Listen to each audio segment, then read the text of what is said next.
grateful for serving Jehovah, even under trials. The life story of Maartje de Jonge van den Heuvel. I am 98 years of age.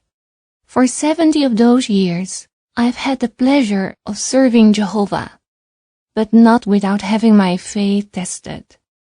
During World War II, I ended up in a concentration camp, where discouragement at one point led me to make a decision that I later regretted.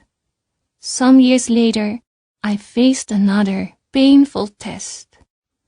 Even so, I am grateful to Jehovah that I have had the privilege of serving Him, even under trials. My life changed in October 1940. I lived in Hilversum, a town some 15 miles or 24 kilometers southeast of Amsterdam in the Netherlands. The country was under Nazi rule. I had been married for 5 years to Jaap de Jonge, a caring husband, and we had a precious 3-year-old daughter named Willie. We lived next to a family who was poor and struggling to feed 8 children. Yet, they also provided lodging and meals for a permanent guest, a young man. Why would they take on that extra burden, I wondered. When I delivered some food to them, I learned that the young man was a pioneer. He told me about God's kingdom and the blessings it will bring. I was deeply moved by what I learned, and I quickly accepted the truth. That very same year, I dedicated myself to Jehovah and was baptized. A year after my baptism, my husband also took his stand for the truth. Although I had little Bible knowledge, I fully understood that by becoming a witness, I became part of an organization that was banned.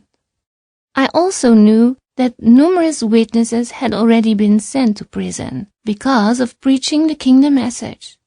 Still, I immediately set out preaching from house to house, and my husband and I opened our house as a place of lodging for pioneers and traveling overseers.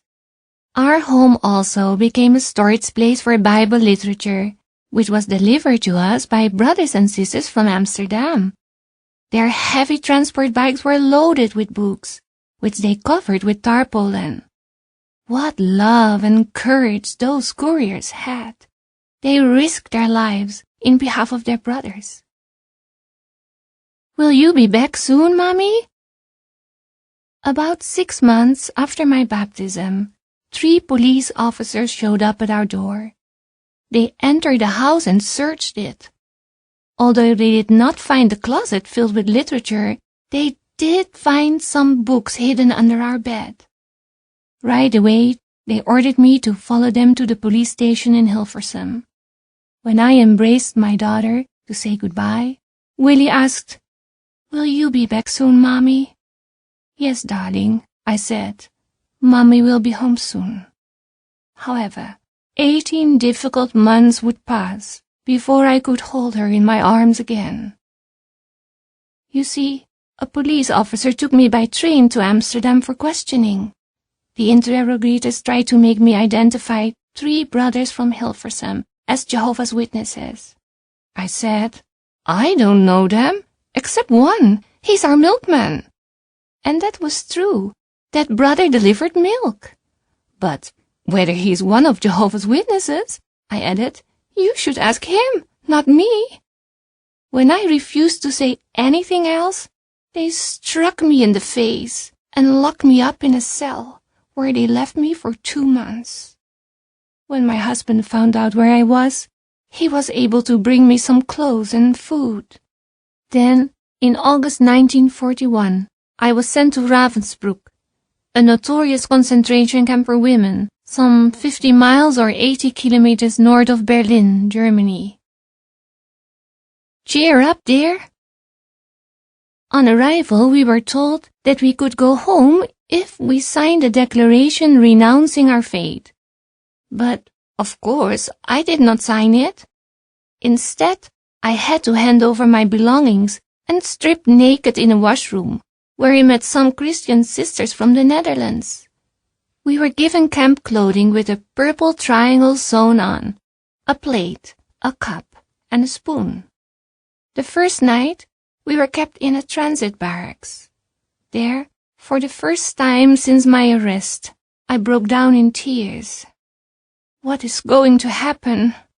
How long will I stay here? I sobbed. Frankly, at that point, my relationship with Jehovah was not yet very strong, since I had known the truth for just a few months. I still had so much to learn.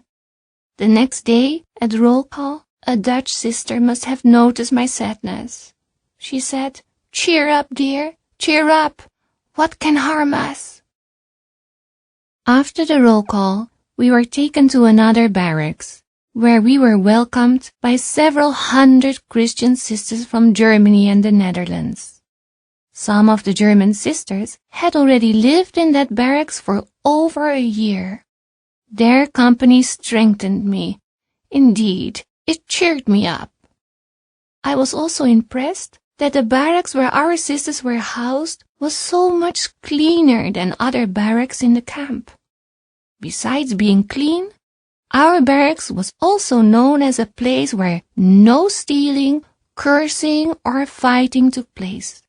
In contrast with the cruel conditions we faced in the camp, our barracks was like a clean island surrounded by a filthy sea. Daily life in camp. Camp life consisted of working a lot and eating very little.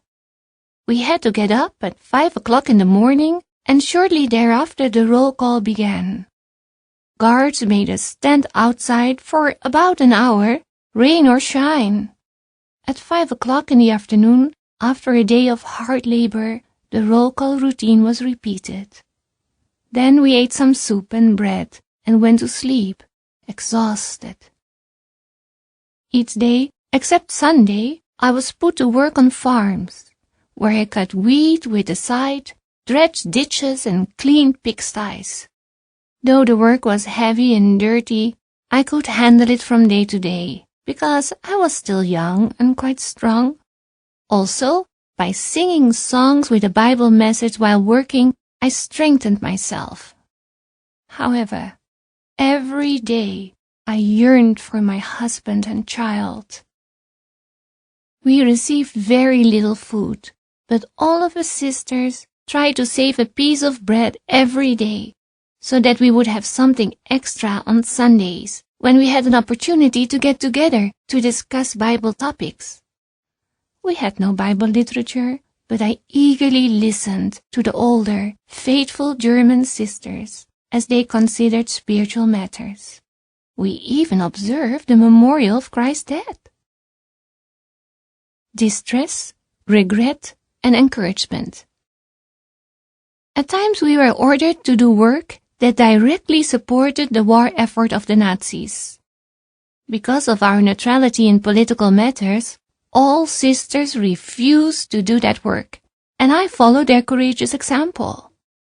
As punishment, we did not receive food for days and had to stand at roll calls for hours. Once, during wintertime, we were locked up for 40 days in a barracks without any heating. As Jehovah's Witnesses, we were told over and over again that we would be released and could go home if we signed a declaration renouncing our faith. After I'd been living in Ravensbrück for over a year, I became very discouraged. The desire to see my husband and daughter became so strong that I went to the guards, asked for the form with a declaration that stated that I would no longer be a Bible student, and signed it. When the sisters learned what I had done, some began to avoid me. However, 2 elderly German sisters named Hedwig and Gertrud sought me out and reassured me of their love. While working together in the pigsties, they kindly explained to me the importance of keeping integrity to Jehovah and how we show our love for Him by making no compromises. Their motherly concern and tender affection touched me deeply. The footnote reads, "During that time, in the absence of contact with headquarters, Brother